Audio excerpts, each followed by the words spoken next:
बिस्मिल्लाहिर्रहमानिर्रहीम, अस्सलामु अलैकुम। मैं फरा और मैं हमजा। खुशामदीद कहेंगे आपको सुबह सवेरे पाकिस्तान में। अच्छा फरा, किसी भी काम का आगाज़ किसी चीज़ को हाथ लगाना है तो कैसे लगाना है, और हाथ लगाने के बाद जो है हमने क्या करना है कोरोना के हालात में? हाथ तो कोशिश करिए नहीं लगाना। आपने पता है यहाँ पे जब मैं ऑफिस में भी एंटर हो रही होती हूँ, हालांकि इतना ख्याल रखा जाता है हर एक चीज़ का, उसके बावजूद मैं कोहनी से दरवाज़ा खोलती हूँ। बिल्कुल करना भी ऐसा चाहिए, इसलिए कि मुझे लगता है कि हाथ आप बहुत ज़्यादा चीज़ों को टच ना करें। अगर आपको लगता है आप बार बार हाथों को धो नहीं सकते, और पागल भी लग रहे होंगे आप शायद, बहुत सारे लोगों को ये भी लगता है कि आपको ना कोई वो डिसऑर्डर हो गया है, डिसऑर्डर हो गया है जिसमें आप बार बार इन चीज़ों के बारे में ज़्यादा एहतियात या ज़्यादा ख्याल करते, लेकिन करना चाहिए और करना पड़ता है अगर आपको अंदाजा हो कि कितना खौफनाक। और बिल्कुल ऐसे ही करना और है। उसके बाद में उसके बाद में आप देखें क्या है, ये सैनिटाइजर हमारे पास मौजूद है। हमारी टीम जब थोड़ी देर के सफाई यहाँ पर हो जाती है, वो बड़े बेहतरीन तरीके से इसको सैनिटाइज करते हैं, ये उनकी जिम्मेदारी है। लेकिन फिर हमारी जिम्मेदारी क्या है?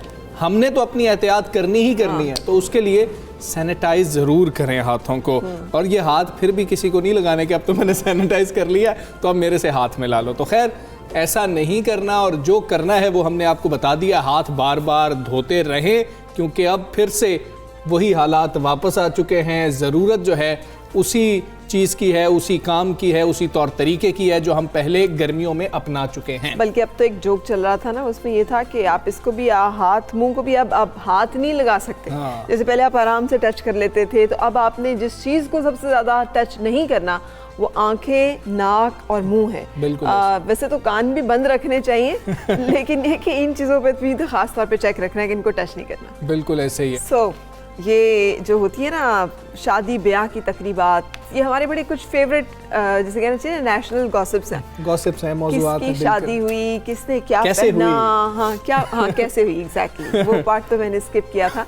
कैसे हुई, फिर उसके बाद उसने क्या पहना, उसने कहाँ से वो सारा कुछ खरीदा था, वो कैसी लग रही थी, फिर वहाँ पे क्या क्या बातें हुई, और अगर ज़रा आप नीचे आते जाए ना तो खाने में क्या क्या कुछ था, क्या अच्छा था क्या नहीं अच्छा तो मैं था। देखता हूँ सबसे अहम चीज़ होती है एंट्री कैसे हुई थी, दुल्हन आई कैसे थी, ये बहुत बड़ी बात होती है। तो वो हमने एंट्री जो है इस वीडियो के अंदर देखी कि साबिक सदर आसिफ अली जरदारी ने अपनी बेटी का हाथ थामा हुआ है, और शायद बेटी के लिए सबसे अहम मौका यही होता है कि वालिद हमरा हो, वालिद ने हाथ थामा हुआ हो। और जिस तरह से ये वीडियो बड़ी खूबसूरत है, आप चाहे सियासी इख्तलाफात इसमें होने ही नहीं चाहिए, ये तो एक बिल्कुल फैमिली का फंक्शन है। ये कितनी खूबसूरत, कितना मुझे तो बहुत खूबसूरत लगा कि वालिद ने बेटी का हाथ थामा हुआ है और खूबसूरती से वो इसी तरह से। अच्छा, एक दूसरी थोड़ी सी वही हम बात करें अपने सोशल फाइबर की, चूंकि तो सिंपथीज बहुत ज़्यादा हैं इन बच्चों के साथ जिनकी वालदा जो है उनकी शहादत होगी, ज़िंदगी का एक इतना अहम तरीन दिन, और इस पर वालदा जो है वो मौजूद नहीं है, तो सब लोग जो है वो इस सेंटिमेंट को फील भी कर सकते थे, रिलेट भी कर सकते थे। फिर दूसरा हमजा, मुझे तो बहुत अच्छे लगते हैं वो वालिद जो अपनी बेटियों के साथ हम कदम होते हैं, उनकी खुशियों में शरीक होते हैं। एक टाइम होता था हमारी शादियों में अब्बा को ढूंढना पड़ता था, जो शख्स उस वक्त सिरे से मौजूद ही नहीं होता था ना, वो वालिद साहब होते थे। यानी बेटी की रुखसती पे वालिद तो दिखाई ही नहीं देते थे कि वो होते क्या, उन्हें ढूंढ ढांड के लाना पड़ता था कि अब रुखसत होने वाली है, अब सर पे हाथ रख दे। और वो भी बड़ा एक इमोशनल मोमेंट होता था, बड़ा मुश्किल से जो है वो ये काम किया करते थे। पीछे अब जो वीडियोस बनती थी ना, जो शादी की वीडियोस, पीछे रफ़ी साहब का गाना लगा होता था, बाबुल की दुआएं लेती जा जा तुझको सुखी संसार मिले। और यहाँ पर बख्तावर के लिए स्पेशल गाना तैयार किया गया, इसके अंदर वो गाना लगाया गया जो बख्तावर भुट्टो के लिए स्पेशली गाया गया है और वो लिखा गया है। तो बड़ी एक अच्छी वीडियो है, और इसके अंदर साबिक वज़ीर आज़म शहीद बेनज़ीर भुट्टो और साबिक सदर आसिफ अली जरदारी की बेटी बख्तावर भुट्टो जरदारी ने जो वीडियो शेयर किया वो नज़र आ रही हैं। साथ आसिफा भी पीछे मौजूद हैं, दूसरी सफ़ में जो चलती आ रही हैं। बिलावल मौजूद नहीं थे क्योंकि उनको कोरोना हो गया था, और वो भी एक जज्बाती लम्हा यकीनन बहन के लिए तो ज़रूर होगा। हाँ, लेकिन सुनने में आया कि आसिफा भुट्टो जो है उनके हाथ में एक लैपटॉप मौजूद था, वो मुसलसल उस लैपटॉप पे वीडियो कॉल्स के जरिए बिलावल भुट्टो की मुलाकात और गुफ्तगू जो है मुख्तलिफ मेहमानों से करवाती नहीं। सो वो उनकी गैर मौजूदगी का एहसास जो है वो इतना ज़्यादा शायद वहाँ मौजूद मेहमानों को नहीं हुआ। टेक्नोलॉजी ने दूर कर दिया ना, हाँ, वो दूरी जो है उसको नज़दीक कर दिया। बख्तावर भुट्टो जरदारी की जो मंगनी है दुबई में मुकीम बिजनेसमैन महमूद चौधरी के साथ हुई। हुई है। मंगनी के दिन बख्तावर ने ये जो ड्रेस पहना हुआ है, अब इसका कलर क्या है, मुझे तो पिंक लग रहा है, लेकिन कुछ लोग कह रहे हैं कुछ खाकिस्तरी से रंग का है, मुगलिया शॉल है उसके हमला। बख्तावर भुट्टो ने अपनी मंगनी की जो तस्वीर हैं वो भी इससे पहले इंस्टाग्राम पे शेयर की थी, जिसे बहुत पसंद किया गया था। मुझे बहुत सारे लोगों ने उस पर बहुत मुख्तलिफ किस्म की राय भी दी। मुझे हमसा उसमें अच्छा लगा, बड़े नेचुरल शॉट्स थे। आई मीन उसमें कोई मेड अप चीज़ें नहीं थी, बहुत ज़्यादा फोटोशॉप नहीं थे। It was very natural, casual, everyday life clicks जो होते हैं ना, उस तरह का। अच्छा वो नहीं था एक दूसरे का हाथ पकड़े, अब उधर फेस करें, अब उधर, वो चीज़ें नहीं थी, हमें सीधी सीधी चीज़ें नज़र आ रही थी, और वही चीज़ इस वीडियो के अंदर अच्छी भी लग रही है। खैर हमारी तरफ से बहुत ज़्यादा दुआएं हैं कि एक खूबसूरत सा रिश्ता है जो एक बंदा है और आगे बढ़ता चला जा रहा है। लेकिन जो मुझे खूबसूरत तरीन चीज़ लगी वो पहला शॉट ही है, जब एक वालिद अपनी बेटी का हाथ थामता हुआ बाहर को आ रहा है और वो पहला शॉट लगाया, और वो यकीनन बख्तावर के लिए भी सबसे खूबसूरत वही होगा। आइडियल है बहुत सारी लड़कियों के लिए और वालिद के लिए जो दूर दूर रहते हैं, कि अब मेरा ख्याल है सारे अब्बा को ये रिहर्सल ज़रूर करनी चाहिए, प्रैक्टिस ज़रूर करनी चाहिए कि उन्होंने अपनी बेटी को शादी वाले दिन, मंगनी वाले दिन किसी भी जगह, क्योंकि एक्चुअली ये वालिद ही होता है जो कि उस वक्त बैक पे बेटी के खड़ा होता है और वही उसका हाथ जो है वो दे रहा होता है वली के तौर पर उस शख्स के हाथ में जिसके साथ उसका निकाह हो रहा होता है, जिससे उसकी ज़िंदगी के एक सफ़र का आगाज़ हो रहा है। तो वालिद का जो है ये रोल बहुत इंपॉर्टेंट है, which is ideal to many, और हमें कम से कम इस शादी में से इस एक चीज़ को पिक कर लेना चाहिए और फॉलो करना चाहिए। बिल्कुल ऐसे ही। अब आगे बढ़ेंगे और जो असल इशू पूरी दुनिया का इस वक्त, उसकी बात करेंगे। अवाम की लापरवाही ने तबाही का रास्ता खोल दिया और कोरोना वायरस 24 घंटे में 75 जाने ले गया है। 75 हर रोज जो है इस नंबर में इजाफा हो रहा है। आपको याद होगा कल हमने जो बताया था वो तकरीबन 65 था। हाँ, 67 आज हम 75 बता रहे हैं, यानी हर गुजरते दिन के। और ये 10 लोग नहीं हैं, ये 10 ख़ानदान है। ये इन 10 में से किसी भी वक्त खुदा न खास्ता हम आप भी हो सकते हैं अगर यही लापरवाही का आलम जो है जारी रहा। 2829 नए केसेस भी रिपोर्ट हो गए। NCOC के मुताबिक कोरोना के मस्बत केसेस की शरह 6% हो चुकी है। पेशावर में शरह 19.58% रिकॉर्ड। ये कितनी ज़्यादा है। और अभी ये जो हम आपको केसेस बता रहे हैं, रोज़ाना हम रिपोर्ट करते हैं, जो हलाकतें हो रही हैं, जो लोग इंतकाल कर रहे हैं, वो 4 माह की बुलंद तरीन सतह होती जा रही है। कल हमने बताया था कि ये 4 माह की बुलंद तरीन सतह है, और आज हम बता रहे हैं कि आज बुलंद तरीन सतह है, यानी कि केसेस और अमवात बढ़ रही हैं। एहतियात कीजिए। केसेस बढ़ने की बड़ी वजह यह है कि अवाम कोरोना की दूसरी लहर को बिल्कुल संजीदा नहीं ले रही, और WHO ये कह रहा है कि कहीं पर तीसरी लहर और कहीं पर तो चौथी लहर भी आएगी। हाँ, और ये जो है लापरवाही, जैसे हमने पहले भी जिक्र किया था कि लापरवाही जो है ये मुसलसल रिफ्लेक्ट कर रही है हम सब के रवैयों में। भले मार्केट में चले जाएं हमें वहाँ पे नहीं नज़र आता, भले हम शादी ब्याह की तकरीबात पे चले जाएं हमें वहाँ पर नहीं नज़र आता कोई भी SOPs फॉलो करता हुआ। और जैसे हमने शुरू में बात की थी कि हम अपना हाथ, नाक, मुंह जो है ना बहुत ज़्यादा छू रहे हैं और हमें अंदाज़ा नहीं होता कि इसकी ज़रिए से वायरस कितनी तेज़ी से मुंतकिल हो जाता है। दूसरी मुसीबत ये है कि इस दफ़ा सर्दियों का मौसम है, ठंड है, और अगर आप ज़रा सी भी, कुछ लोग वैसे ही जो है उनको चेंज ऑफ वेदर में फ्लू होता ही होता है, और नज़ला ज़ुकाम फ्लू जो है उनकी अलामात इतनी ज़्यादा मिलती जुलती हैं कोविड से कि मुश्किल हो जाता है दोनों में समझना और फ़र्क करना कि क्या आपको फ्लू हुआ है या फिर खुदा न खासा आप कोविड का शिकार हो चुके हैं। तो अगर आपकी नाक बह रही है, गले में खराश है या आंखों में खारिश हो रही है, तो इसका ये मतलब नहीं है कि आपको कोविड-19 है। लेकिन आपको खुश्क खांसी है, थकावट है, बुखार का सामना है, तो फिर ज़रूर कोविड का शक किया जा सकता है। लेकिन बात फिर वही है कि समझ नहीं आती है, कुछ एसिम्प्टोमेटिक भी तो होते हैं, कुछ समझ ही नहीं आ रही होती है कि अब ये क्या करना है क्या नहीं करना है। ये तो माहिरीन ही बता सकते हैं कि सर्दियों के अंदर हमें कितनी एहतियात करनी है। गर्मियों में इतना ज़्यादा ये मसला नहीं था कि फ्लू नहीं इतना हो रहा था, गले की बीमारियां इतनी अगर कुछ हो रहा था तो समझ आ रही थी कि अच्छा ये कोविड ही होगा। आप कंफ्यूज बहुत ज़्यादा हैं। डॉक्टर सैफुल्लाह मीर से बातचीत करेंगे जो एडवांस एंडोस्कोपिक और लेज़र ENT सर्जन है। अस्सलाम वालेकुम, गुड मॉर्निंग डॉक्टर साहब। फरमाइएगा ये कोविड-19 और नज़ला ज़ुकाम फ्लू, इनमें डिफ्रेंशिएट कैसे किया जाए, क्योंकि कहते हैं कि इनकी अलामात मिलती जुलती हैं, तो क्या वाकई मिलती जुलती हैं? जी, अस्सलाम वालेकुम। जो ये सारी जो कोविड और फ्लू और एलर्जी की जो सिम्टम्स हैं, जिसमें नाक का बंद होना, आँखों में खारिश होना, इसकी 3-4 फैक्टर्स हैं। एक आपकी एलर्जिक फैक्टर है जिसमें आपको बुखार नहीं होता, कोविड में आपको बुखार होता है। इन्फेक्टिव फैक्टर है जिसमें डिफरेंट ऑर्गेनिजम्स आपको फीवर कॉज कर सकते हैं, जैसे कि अगर आपको वायरल इन्फेक्शंस हैं जैसे कोविड है, इन्फ्लुएंज़ा है, पैरा इन्फ्लुएंज़ा है, तो इस सीज़न में ये बहुत हो जाते हैं। बैक्टीरियल इन्फेक्शन अगर एलर्जी के साथ कपल हो जाए तो उसमें भी आपको बुखार होता है। So it is really very difficult. और जो एनाटॉमिकल फैक्टर्स हैं उसमें हम लोग उसको हम लोग सर्जरी के थ्रू सही कर सकते हैं, जैसे कि एंडोस्कोपिक लेज़र सर्जरी है और बलून साइनोप्लास्टी है। तो कोविड की जो सिम्टोमेटोलॉजी है उसमें जो सबसे इम्पोर्टेंट चीज़ आपने कहा था कि अगर आपको कोई ऐसी सिम्टम्स हैं आपको अपना जो है टेम्परेचर चेक करना चाहिए थर्मामीटर से जी। क्योंकि जो वायरल इन्फेक्शन है उसकी जो बुखार होता है वो 100 to 102 डिग्रीज फ़ारेनहाइट के बीच में होता है। अगर बैक्टीरियल इन्फेक्शन है तो 103-104 डिग्रीज फ़ारेनहाइट का बुखार होगा और उसकी अलामात डिफरेंट होंगी।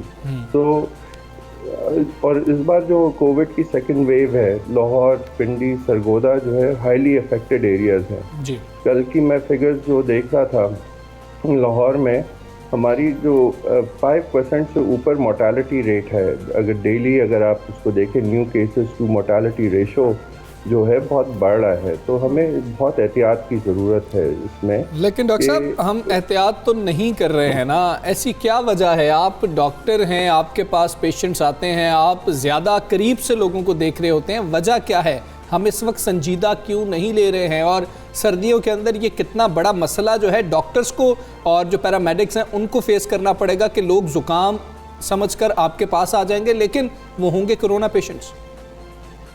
हमारे पास बहुत सारे मरीज़ आते हैं ऑन अ डेली बेसिस जो फीवर और राइनाइटिस की वजह से पैनिक होके भी आते हैं, कुछ एलर्जी की वजह से भी आते हैं। और जो उसमें जो डेंजर है कि वो क्रॉस कंटामिनेशन हो जाए, जिसमें एक फिनोमेना है ट्विंडेमिक, आपको कोविड-19 और इन्फ्लुएंजा वायरस दोनों एक साथ हो जाए। तो जब इस तरह की सिचुएशन होती है so you have to be very careful. और ये जो हमारा जो माइंडसेट है फर्स्ट वेव की तरफ है। In the first wave we had जो हमारा इन्फेक्शन की लेथैलिटी थी कोविड की बहुत कम थी। सेकेंड वेव में ज़रा लीथल इन्फेक्शन आया है because of the international travel जो रीस्टार्ट हो गई थी, जिसकी वजह से जो है इस बार जो है डिफरेंट स्ट्रेन है वायरस का। हमें कोविड की डिफरेंट इकसाम होती हैं, कुछ लीथल होती हैं या जानलेवा हो सकती हैं, कुछ नहीं हो सकती। और अभी जो है ये ज़रा जानलेवा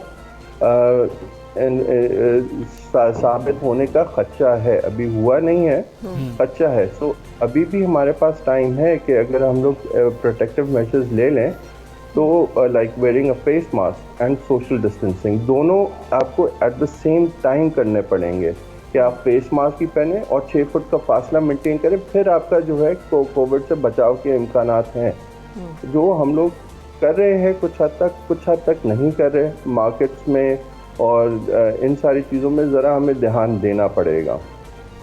ठीक है। और हमारा फरमाइएगा ये कब when to report to doctor, ये कोविड की इब्तदाई अलामात कौन सी होती हैं कि जिनसे हमें पता चल जाए कि ओहो अब हमें अपना टेस्ट करवा लेना है, और उस टेस्ट करवाने के बाद भी अगर पॉजिटिव आ जाए तो वो क्या फौरी तौर पे डॉक्टर के पास चले जाना है या उस वक्त जाना है जब कोई ऐसी अलामत जाहिर हो? या डॉक्टर को फ़ोन करना है, डॉक्टर के पास चले जाना भी क्या मुनासिब है? सही बात है जी। These are all very good questions। अगर आपको ऐसी अलामात हैं तो यू शुड और आपको लग रहा है आप पहले घर पे बैठे हुए अपना टेम्परेचर चेक करें थर्मामीटर से। अगर आपको नज़ला रहता है, नाक बंद रहती है, आँखों में ख़ारिश होती है, अगर ये ये एक कोई नई चीज़ नहीं है तो आप टेम्परेचर चेक करें। अगर नॉर्मल है परेशान ना हो, अगर टेम्परेचर बढ़ा हुआ है आप अपने मौलिद से रजू करें। और अगर वो जो हिदायत दे कि आप सेल्फ टेस्ट कराएं, अगर वो सेल्फ टेस्ट आपका पॉजिटिव आता है तो आप फ़ोन पे ही बग़ैर हॉस्पिटल जाए सेल्फ आइसोलेट करते हैं। उसमें आपको ख्याल रखना है कि आपको कोई सीवियर सिम्टम्स जिस तरह सांस लेने की बंदिश, ब्रेथलेसनेस, खांसी और सीवियर बुखार जो 2-3 दिन में ना उतरे, then you need to get admitted because ये जो है ज़रा जानलेवा इन्फेक्शन हो सकता है। माइंड यू कि हमारा जो वैक्सीन है अगले साल के फर्स्ट क्वार्टर में आएगा। हमें डेट अनाउंस नहीं हुई है कि वैक्सीन कब है, मगर ये जो है जनवरी, फरवरी, मार्च में आ जाएगा, जिसमें health care workers and elderly people को हम लोग पहले कर लेंगे, क्योंकि कोविड की जितनी भी रिलेटेड डेथ्स हैं वो एल्डरली पॉपुलेशन में है। यंग पॉपुलेशन फिर भी जो है बच के निकल आती है। तो we just have to wait and be very socially responsible. बिल्कुल ठीक। डॉक्टर साहब, सेचुरेशन लेवल एक और अहम चीज़ है इस कोरोना के अंदर। कहा यह जाता है कि सेचुरेशन लेवल अक्सर गिर जाता है और मरीज़ को पता ही नहीं चल रहा होता। जब वो ज़्यादा ड्रॉप हो जाता है तो अचानक से उसके ऊपर कोई अटैक होता है या वो अचानक से बेहोश हो सकता है। तो वो सेचुरेशन लेवल के लिए क्या करना है, और इसको थोड़ा सा आसान अल्फाज में बता दें। ऑक्सीजन लेवल कहा जाए, इसको क्या कहा जाए? जी, ऑक्सीजन लेवल के आपके खून में ऑक्सीजन कितना जज्ब हुआ है। अगर ये 100% है, नॉर्मली ये 100% तक नॉर्मल लोगों में रहता है, ठीक है। तो अगर ये 100% है या 95% से ऊपर है तो there is not a problem. अगर ये 95% से नीचे जा रहा है, जो पल्स ऑक्सीमीटर होता है, एक डिवाइस होती है, आप उंगली पे लगाते हैं, आपको बता देता है। आजकल हाईटेक फ़ोन्स में भी ये ऑक्सीजन सैचुरेशन मॉनिटर्स आते हैं, वो आपको बता देंगे कि कोई ऐसी प्रॉब्लम है तो आप उसको फ़ौरन उस पर करें, मॉलेज से रुजू करें, क्योंकि ये आपको करना ज़रूरी है, क्योंकि इस बार लीथल वेव आई है। तो we need to act more accordingly कि सिंपल सेल्फ आइसोलेशन में बी स्लाइटली मोर रिस्की। बिल्कुल ठीक है। Thank you very much doctor Saiful Ameer साहब। आप सुबह सवेरे पाकिस्तान से कर रहे थे। अलामात क्या होनी चाहिए, क्या डॉक्टर के पास अलामात हों तो जाना चाहिए, ये बहुत अच्छा पॉइंट था हमजा। वो मुझे वो याद आ गई वो खबर जिसमें था कि वो क्या साबिक के शौहर जो है वो साबिक महबूबा की कोरोना मुंतकिल करके जो है वो भाग गया। इस तरह से बिल्कुल मतलब वो जैसे ही आपने कहा मुझे वो याद आ गया कि अच्छा आप डॉक्टर के पास जाके कहें कि हेलो डॉक्टर साहब, अस्सलाम वालेकुम, मुझे ना वो कोविड पॉजिटिव हो गया, तो ये नहीं करना है। बिल्कुल। वो एक शख्स, एक और ना वीडियो इस तरह का चल रहा था, मैंने देखा कि वो शख्स को फ़ोन आता है, वो रोई जाता है, पास एक बुजुर्ग खड़े हैं, तो वो जब रोई जा रहा है वो उसको देखते रहते हैं, बाद में दिलासा देने के लिए उसके पास जाते हैं, जैसे दिलासा देते हैं तो वो उसको बताता है हम कोविड पॉजिटिव। तो ये भी नहीं करना। ये आपने देखना है कि जिसको ये अलामात हो रही हैं, ये तो मजाक की बात थी, लेकिन उसको बहुत संजीदा हो जाना है उस मामले पे। और डॉक्टर्स को कोरोना लगता है ये सोचकर नहीं जाना कि डॉक्टर साहब तो इलाज के लिए बैठे हैं तो डॉक्टर साहब को नहीं लगेगा। डॉक्टर साहब को कोरोना आप मुंतकिल कर सकते हैं, तो डॉक्टर साहब से कितने मरीजों को लग सकता है उन 2-3 दिनों के अंदर, ये भी आपको सोचना है। सोशली रिस्पॉन्सिबल होना है हमें बहुत ज़्यादा, और अपने आप को भी बचाना है और खुद को, दूसरों को अपने से बचाना है और अपने आप को दूसरों से बचाना है। ये एक ऐसा वायरस है जिसमें हमें एहतियात ही करनी है। और एहतियात के अलावा अभी तक हमारे पास कोई इलाज नहीं है। वैक्सीन की बात तो हो रही है, लेकिन अभी तक वैक्सीन ऐसी कोई अवेलेबल नहीं है कि जो हम लगा सकें और जिससे बचा जा सके। जस्ट इन केस के वैक्सीन इज देयर, आप वैक्सीन लगवाएंगे, लगवाना चाहेंगे? हाँ, मैं लगवाना चाहूँगा। अच्छा, मैं ज़रा देखूंगी पहले कि वैक्सीन कितने लोग लगवाते हैं और उनके साथ क्या होता है, then I will try to opt कि अच्छा मैं वैक्सीन लगवाती हूँ। अच्छा, कहीं देर ना हो जाए फराह, इसलिए वैक्सीन के ऊपर जिस वक्त हमारे हेल्थ एक्सपर्ट्स ये कह दें कि ये वैक्सीन बिल्कुल सेफ़ है, ये वैक्सीन लगा लेनी चाहिए, और स्टेट हमारा जो हुकूमत है, जो हमारी रियासत है, वो उसी वक्त हमें अलाउ करेगी जिस वक्त वो बिल्कुल सेफ़ होगी। तो हमने पोलियो की तरह भटक नहीं जाना है। हाँ, जिस वक्त हमारे हेल्थ एक्सपर्ट्स ने कह देना कि वो ठीक है, वो तो टाइम एक और है। मगर एक जनरली उससे पहले भी बहुत सारे लोग जो है ना वो कर रहे हैं अटेम्प्ट्स कि हम पहले वॉलंटियर कर रहे हैं। पहले वॉलंटियर के अलावा भी ना कि आप मुख्तलिफ सेगमेंट्स ऑफ सोसाइटीज़ में से जब पिकअप करेंगे, जैसे बाहर हो रहा है, तो वो अपने आप को वो कर रहे हैं ना फर्स्ट ईयर में कि हमें भी लगनी चाहिए और हमें भी बिल्कुल ऐसी है। तो कोरोना से अभी डरना नहीं है, अब लड़ना है, उसका मुकाबला करना है। वफाकी काबीना ने वैक्सीन की खरीदारी की मंजूरी दे दी है, जिसके लिए 15 करोड़ डॉलर जो हैं वो मुख्तस किए गए हैं। और वज़ीर आज़म के मुआविन खुसूसी बराए सेहत डॉक्टर फैसल सुल्तान ने काबीना इजलास के बाद प्रेस कॉन्फ्रेंस में ये बात बताई है, और उन्होंने बताया कि कोरोना वैक्सीन फराहमी के लिए 7 कंपनियों को भी शॉर्टलिस्ट किया गया है। 2021 की पहली छमाही में कोरोना वैक्सीन की दरामद मुमकिन हो सकती है। उनका कहना था कि वैक्सीन के हसूल के दौरान शफाफ तरीक़ाकार को मुमकिन बनाने के लिए एक कमेटी बनाने की दरख्वास्त की थी, काबीना ने उसकी मंजूरी दे दी है। बिल्कुल ऐसी पर बात कर लेते हैं। डॉक्टर नौशीन हामिद साहब हमारे साथ मौजूद हैं। डॉक्टर साहिबा अस्सलाम वालेकुम। ये फरमा दीजिएगा कि पाकिस्तान कब तक कोरोना वैक्सीन हासिल करने में कामयाब होगा, और सबसे पहले जो वैक्सीन है वो किन अफराद को जो है दी जाएगी, उनको लगाई जाएगी, पहली प्रायोरिटी कौन होंगे? जी देखें, इस वक्त दुनिया में बहुत सारी कंपनीज जो हैं वो अपनी वैक्सीन के फाइनल ट्रायल्स में हैं, और अब उनको अपनी रेगुलेटरी अथॉरिटी से अप्रूवल लेना है। उम्मीद है कि दिसंबर में 2 कंपनीज जो हैं वो फाइनल अप्रूवल लेके तो उसकी फिर प्रोडक्शन शुरू कर देंगी। अभी प्रोडक्शन तो किसी कंपनी ने शुरू नहीं की, अभी वो लोग अपने अपने अप्रूवल्स के इंतज़ार में हैं और अपने ट्रायल्स मुकम्मल कर रहे हैं। तो पाकिस्तान में इंशाल्लाह ताला हमें उम्मीद है कि चाइनीज़ वैक्सीन भी जिसके ट्रायल्स पाकिस्तान में भी जारी हैं इस वक्त, वो भी तकरीबन फाइनल मराहिल में हैं। तो वो चाइनीज़ वैक्सीन के जैसे ही क्लिनिकल ट्रायल्स मुकम्मल होते हैं और चाइना सैंपल्स भेजे जा रहे हैं, उनका जैसे ही अप्रूवल आएगा तो वो चाइनीज़ वैक्सीन भी अवेलेबल हो जाएगी। मगर ये सारा प्रोसीजर जो है ये प्रॉब्ली 2021 के सेकेंड क्वार्टर में हम एक्सपेक्ट कर सकते हैं कि हमारी वैक्सीन्स जो हैं वो लगनी शुरू हो जाएंगी। और इसके अंदर प्रेफरेंस जो है डेफिनेटली वो हेल्थ केयर वर्कर्स को दी जाएगी जो कि फ्रंट लाइन पे कोरोना पेशेंट्स को डील कर रहे हैं और हॉस्पिटल्स में हर वक्त वो एक्सपोज्ड होते हैं। तो फर्स्ट प्रेफरेंस जो है वो हेल्थ लाइन वर्कर्स की होगी, जिसके अंदर हमारे डॉक्टर्स होंगे, पैरामेडिकल स्टाफ होगा और नर्सेज होंगे। सेकंड प्रेफरेंस में जो है वो हमारी फिर वो पॉपुलेशन होगी जो कि सीनियर सिटीजन्स में जिनका शुमार होता है और जो हाई रिस्क पे होते हैं, क्योंकि आमतौर पे उस एज ग्रुप को जो है उनके साथ कोमॉर्बिडिटीज भी होती हैं, ब्लड प्रेशर, हार्ट डिजीजेज और दूसरी प्रॉब्लम्स होती हैं। और देखा ये गया है कि इन प्रॉब्लम्स के साथ जिन पेशेंट्स को कोरोना होता है उनमें मोर्टेलिटी रेट, डेथ रेट जो है वो बहुत ज़्यादा होता है। तो इसलिए सेकेंड प्रेफरेंस जो है वो हमारे सीनियर सिटीजन्स को दी जाएगी और फिर इंशाल्लाह ताला उसके बाद फिर तमाम अवाम के लिए जो है ये वैक्सीन अवेलेबल होगी।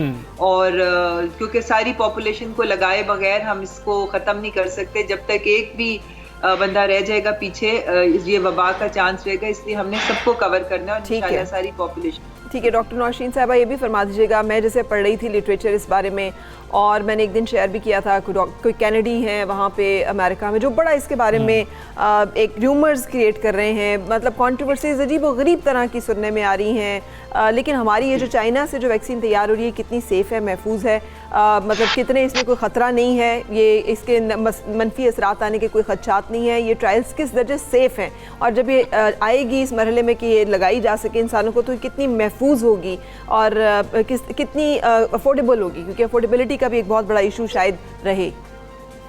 जी देखिए, सबसे पहले तो मैं अफोर्डेबिलिटी की बात कर दूं कि ये इंशाल्लाह ताला गवर्नमेंट ऑफ पाकिस्तान जो है ये उसकी जिम्मेदारी है और वो इसको फ्री ऑफ कॉस्ट जो है अपनी पॉपुलेशन को प्रोवाइड करेगी। उसकी कॉस्ट जो भी आएगी वो गवर्नमेंट खुद बेयर करेगी। इसलिए पब्लिक सेक्टर में तो जितनी ये वैक्सीन्स हैं ये फ्री ऑफ कॉस्ट गवर्नमेंट की तरफ से प्रोवाइड की जाएंगी। और जहां आप इसकी सेफ्टी, ये जो कैंसिनो बायो वैक्सीन जिसके ट्रायल्स इस वक्त पाकिस्तान में NIH के सुपरविजन में चल रहे हैं, वो उसके जो इनिशियल रिजल्ट्स अभी हमारे पास आए हैं वो काफ़ी हौसला अफजा हैं। अच्छा रिस्पांस आ रहा है, हमारी इम्यूनिटी जो एंटीबॉडीज़ हैं उसके साथ अच्छी डेवलप हो रही हैं। और दूसरा जो इंटरनेशनल स्टैंडर्ड्स के मुताबिक जो सेफ्टी होती है जिसमें उसके साइड इफ़ेक्ट्स या उसके डेंजर, उसके जो भी एडवर्स इफ़ेक्ट्स जो हैं वैक्सीन के जज किए जाते हैं वो बहुत मतलब कि सेफ उसको डिक्लेयर किया जा रहा है। उसकी सेफ्टी मेजर्स इंटरनेशनल स्टैंडर्ड्स को मीट कर रही है और इंशाल्लाह उसके बहुत हौसला अफजा नताइज हैं। और हमें उम्मीद है कि जैसे ही वो 8000 वॉलंटियर्स जिनको ये वैक्सीन लगनी है उनका नंबर कंप्लीट होता है और इसके ट्रायल्स मुकम्मल होते हैं तो इसके फाइनल रिजल्ट्स मुरतब होने के बाद फिर इसको ड्रैप से अप्रूव करवा के तो ये इंशाल्लाह लगनी शुरू हो जाएगी। और 2021 के मिडिल तक या फर्स्ट क्वार्टर का एंड या सेकेंड क्वार्टर के बिगनिंग में हमें उम्मीद है कि हम इसको पॉपुलेशन तक पहुंचा सकेंगे। बिल्कुल ठीक है डॉक्टर साहब, मुख्तलिफ टाइम फ्रेम बताए जा रहे हैं मुख्तलिफ वैक्सीन्स के लिए, ये बार बार लगानी पड़ेगी, कितने अरसे बाद दोबारा लगानी पड़ेगी। तो पाकिस्तान के पास जो वैक्सीन आ रही है, जो पाकिस्तान जो मुआहदे करने जा रहा है, उस वैक्सीन के हवाले से अभी तक कुछ तयन हो सका है? साल में एक बार लगेगी, 2 बार लगेगी, ज़िंदगी में एक बार लगेगी? देखें जी, अभी ये चूँकि पहली दफ़ा ये वैक्सीन दुनिया में बन रही है और अभी इसके रिस्पांस के ज़ाहिर है ये वैक्सीन जब लगती है तो ये आपकी बॉडी में एंटीबॉडीज़ बनाती है। बिल्कुल उसी तरह जब कोई बंदा इफेक्ट होता है कोरोना से तो बॉडी में जब वो रिकवर कर जाता है तो उसकी बॉडी में एंटीबॉडीज़ मौजूद होती हैं जो कि फिर आइंदा उसको बचाती हैं। मगर अभी तक ये डिटर्मिन नहीं हो सका कि ये एंटीबॉडीज़ कितनी देर लास्ट करती हैं। कुछ लोग इसको 5 से 6 महीने कह रहे हैं क्योंकि हमें री इन्फेक्शन के केसेस भी मिल रहे हैं, तो उससे ये पता चल रहा है कि ये एंटीबॉडीज शायद बहुत ज़्यादा लास्टिंग नहीं है। और अभी तक जो एक रफ अंदाज़ है, अभी कंफर्म्ड हम कुछ नहीं कह सकते। कुछ कह रहे हैं कि शायद हमें हर साल ये वैक्सीन लगानी पड़े और कुछ का अंदाज़ा है कि हो सकता है कि साल में 2 दफ़ा भी लगानी पड़े। पर ये सारी बातें अभी मैं समझती हूँ कि बहुत अर्ली हैं, हम इनके बारे में हतमी राय नहीं बना सकते जब तक इसकी वैक्सीन लगनी नहीं शुरू होगी और फिर उसका फॉलोअप्स और उसके टेस्ट नहीं होंगे। बिल्कुल ठीक है। अगर बहरहाल अभी तक कोरोना री इन्फेक्शन केसेस कुछ रिकॉर्ड हुए हैं, जिससे पता ये चल रहा है कि शायद ये एंटीबॉडीज जो हैं ये लाइफ लॉन्ग इम्यूनिटी नहीं दे रही। बहुत शुक्रिया डॉक्टर नौशीन हामिद, आपने हमें आगाह किया। और ये वाकई क्योंकि इस वायरस के बारे में भी दीगर फ्लू के वायरसेस के तरह कहा जाता है ना कि म्यूटेट करता है, और जो भी चीज़ म्यूटेट कर रही होती है फिर पिछली जो वैक्सीन है वो हो सकता है कि उसके ऊपर हो सकता है कि इनफेक्टिव हो जाए। जैसे फ्लू के जो शॉट्स लगते हैं या फ्लू की जो वैक्सीन लगती है ना हमजा, वो हर साल नया वो वायरस होता है और नई एक वैक्सीन वो अपनी हैत तब्दील करता रहता है, अपनी शक्ल तब्दील करता रहता है, इसलिए बार बार ये जो है लगानी पड़ेगी। लेकिन एक दफ़ा वैक्सीन आ जाए लगवा लीजिएगा, इतना परेशान होने की ज़रूरत नहीं है उसके अंदर,